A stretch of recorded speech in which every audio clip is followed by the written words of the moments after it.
Completely digital, expansive, unique worlds, spacecraft, and creatures are now pretty commonplace in blockbuster films and even TV. What's possible with visual effects is incredibly impressive. Yet when I watch Dune, there's a very unique quality to the way Denis Villeneuve builds and portrays his worlds on screen. What makes the visuals of Dune stand apart and feel different from almost everything else?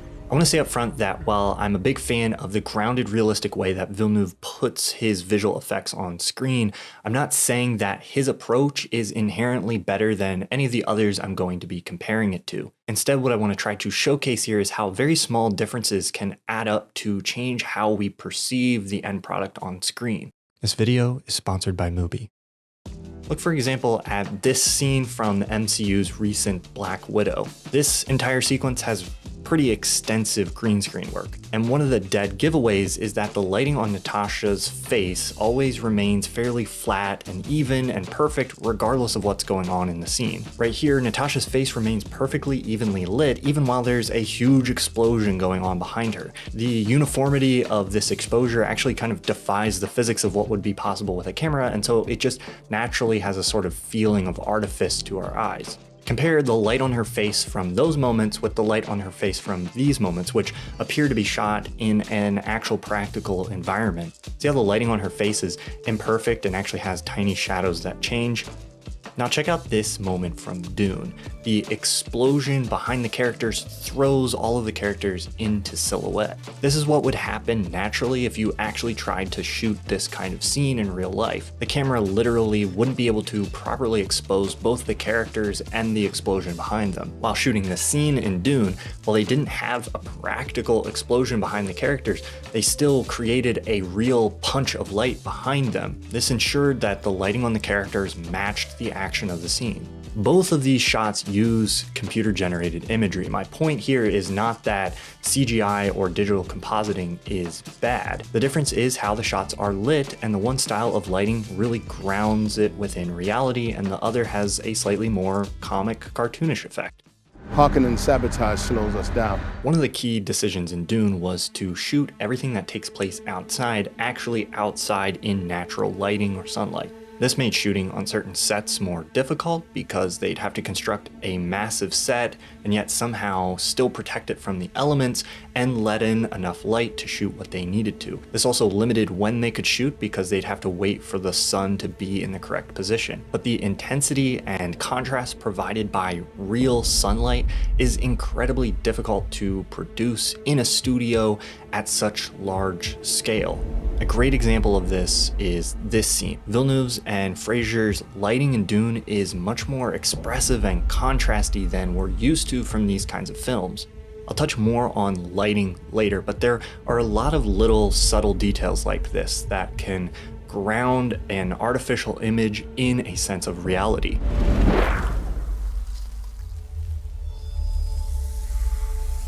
In Dune, sand and wind blowing everywhere is another one that's frequently used. In these scenes, even though everything surrounding and behind the characters is a digital set extension, the sand and wind blowing the characters is very real. The production actually used 18 tons of sand and dust in the course of making the film. Of course, not all the sand blowing in the wind in the whole film is real. A lot of it still had to be added or enhanced in post. But for VFX supervisor Paul Lambert, the holy grail of visual effects is using them to extend or enhance reality instead of creating it completely from scratch. So even when they were using entirely digital ornithopters, they still went out and shot footage of helicopters landing and actually blowing sand around in the wind. Sometimes they would just replace the helicopter digitally with the ornithopter, and sometimes they would just use that image of the sand blowing in the wind for reference and recreate it entirely somewhere else.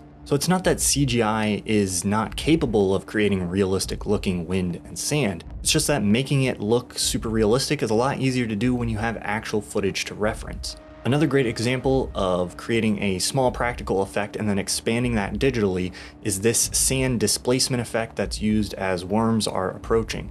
This was created practically by placing a metal plate under the sand that vibrated That effect can be then expanded and enhanced digitally, but it's going to look realistic because the VFX artists are going to be forced to match what they're adding to the real effect that was shot practically. Often when shooting through windows into vehicles like this, crews will remove the glass from the vehicle so that the shot is cleaner and also so that they're not dealing with reflections from the green screen or blue screens. Then they add back reflections and glass in post-production. But for Dune, these scenes were shot with the windows installed, something they could actually do because they didn't have to worry about green or blue spill because they were using the sand screens. And then the subtle but natural reflections that they got from the sand screen in the windows were enhanced using high resolution footage of actual desert that they shot with helicopters. One of the issues with surrounding your characters or your set with a huge green or blue screen is in a real environment, there's subtle lights that reflect and bounce off of the objects that surround the characters in the scene. For example, right now, my monitor right here is reflecting a certain amount of light onto my face, and if I turn it off, you'll be able to notice the difference. If I hold a piece of paper near my face, you can easily see how much light is being reflected onto my face by the paper. So when you surround a character by blue screen or green screen, you lose all of those subtle, natural reflections and bounces that you would get off of a real environment. This is one of the distinct advantages of the new wraparound LED system that's being developed and used extensively on shows like The Mandalorian. By surrounding a character with a digital screen, you actually get light from that environment reflecting and bouncing onto the characters. Greg Fraser, the cinematographer for Dune, also shot the first season of The Mandalorian, and so he tested out those LED screens to see if it might be an option for Dune. Unfortunately, LED screens aren't bright enough to create the kind of high contrast sunlight blast of light that would be in the kinds of environments that they're creating for Dune. So Fraser, Villeneuve, and VFX supervisor Paul Lambert would have to come up with a different solution if they wanted to avoid using green screen or blue screen. The idea Lambert eventually came up with was to use sand-colored screens instead of blue or green. Blue and green screens are usually used because those are the easiest colors to separate from the foreground, but sand-colored screens were still close enough and uniform enough that they could get the job done, and they had the added benefit of casting a sand-colored bounce into the scenes. For example, when they shot the scenes in the ornithopter, they surrounded them with these sand screens instead of green screens, and then the light bouncing into the vehicles was the appropriate color. Light reflecting from the environment is an incredibly subtle detail, one that you won't really notice unless you stop and really examine a shot. But it's these small details that when you sacrifice them, eliminate elements of reality and lend a digital composite a feeling of artifice. Lighting isn't the only way visual effects can defy physical reality. When you're shooting a scene that's constructed entirely out of CGI or mostly out of CGI, you can create virtual cameras that can move around in space however you want. You can see some good examples of this in the Snyder Cut. The camera here is doing moves that would be totally physically impossible or extremely difficult if you were doing them with an actual physical camera. But a digital camera can fly and twist however you want and do it perfectly smoothly. Again, keep in mind, I'm not saying these kinds of shots aren't cool or should never be used, but by defying physical possibility, they remove a sense of realism, which is bad if realism is your goal. Dune absolutely uses digital cameras for certain shots, so digital cameras themselves aren't the issue here, but you're just not going to find these kinds of physics-defying camera movements in Dune. The creative team intentionally avoided any kind of camera movements that weren't grounded in reality. So in a scene like this, you could have the camera diving and swooping with the ornithopter, but the camera stays fairly constrained and moves in the broader, more linear movements that could actually be accomplished with a helicopter if you were filming this practically. In general as well, the cinematography in Dune is just fairly constrained. If Dune were made in the way that many modern blockbuster films are, it would be easy to imagine a shot at this moment that goes sweeping past the miner, across the dunes, and towards the approaching worm. But Villeneuve instead stays with the characters. I think this approach to cinematography in general is also part of what just helps everything feel more grounded. Villeneuve is very careful with his cinematography to pay close attention to the relationship between characters and objects in the world. His visual effects often include people for scale or reference or are from the perspective of characters in the scene. Overall, I think Villeneuve's approach to visual effects is actually quite constrained.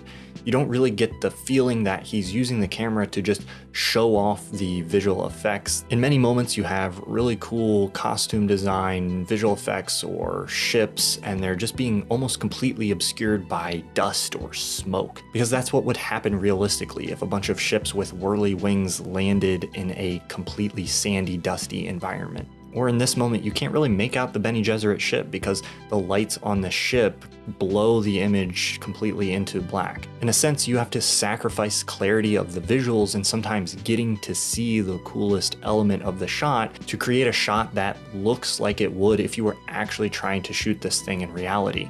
CGI has reached the stage where it can create very realistic 3D objects, but creating visuals that feel grounded has less to do with the creation of those objects and more to do with the details of the world that surround those objects. The lighting of the scene, reflection on windows, blowing sand and dust, and camera movement are all details that frame and contextualize the visual effects and help them look real. Even with entirely digital creations like the worm, based on interviews, the aspect of the worm that the VFX team was most nervous about getting right was the movement of sand around the worm.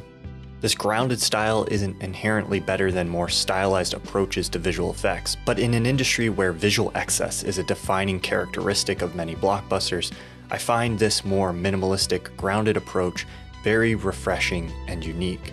And DUNE shows us that with care and creativity in how you apply its use, extensive digital imagery is not antithetical to realism in film. Denis Villeneuve did not start out making massive, big-budget films with tons of visual effects. If you want to see the trajectory of his career, I recommend you check out his first film, August, 32nd on Earth, which you can watch right now in the US on Mubi, a hand-curated library of international, art house, indie, classic films. It's a great place to discover movies you're going to fall in love with and get access to films that you would never find anywhere else. Right now they're featuring some of Denis Villeneuve's earlier work, and I definitely recommend checking that out. You can sign up for a 30-day extended free trial at mubi.com/ThomasFlight. Every movie is chosen by a human because they think it's worth your time. They even offer a little explanation of why it might be worth checking out. Mubi's the only streaming service where I actually go on to try to find new films that I think I'll be interested in watching. So if you want to expand the cinema you're watching, there's no excuse not to give it a try.